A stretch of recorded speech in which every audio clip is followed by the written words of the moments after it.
مجھے governor house کا تحفظ کرنے آتا ہے. اگر وہ کل اس پہ ریہرسل کرنا چاہتے تو میں تیار ہوں، اسے ساتھ کرنے کو تیار ہوں. اسلام آباد میں تو ہائی وے مل گیا تھا دوڑنے کے لیے، یہاں پر دوڑنے کے لیے جگہ بھی نہیں ملے گی.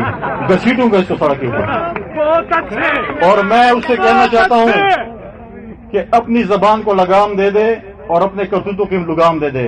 میں اسرار گنڈا پور نہیں ہوں کہ تم کچھ کر لو گے. مجھے پتا ہے کہ تمہارے جیسے غنڈوں سے نمٹنا مجھے آتا ہے کہ میں کس طریقے سے نمٹوں گا. میں ڈائلاگ سے نہیں، میں اگر غنڈا گردی کرو گے، جو زبان استعمال کرو گے اسی زبان میں جواب آئے گا. یہ پی ٹی آئی کے کلاس روم نہیں جس کو تم ڈانٹ لو گے اور ہوگا. آئندہ جیسے منہ ہوگا ویسے تھپڑ ملے گا انشاءاللہ. اگر آپ اتنے تکڑے تھے پھر جدھر چھپے ہوئے تھے ساری دنیا کو پتا تھا، پھر میدان میں آ کر الیکشن لڑتے، پھر کہتے کہ میں آیا ہوں اور میں جیل میں جا کر الیکشن لڑتا ہوں. پھر اس وجہ چھپے ہوئے تھے. لہذا میں کنفرنٹیشن میں نہیں جاؤں گا. اگر آپ پرامن طریقے سے، اچھے طریقے سے ڈی خان کی ترقی کے لیے کام کریں گے، میں ہر کسی کے گھر جانے کو تیار ہوں.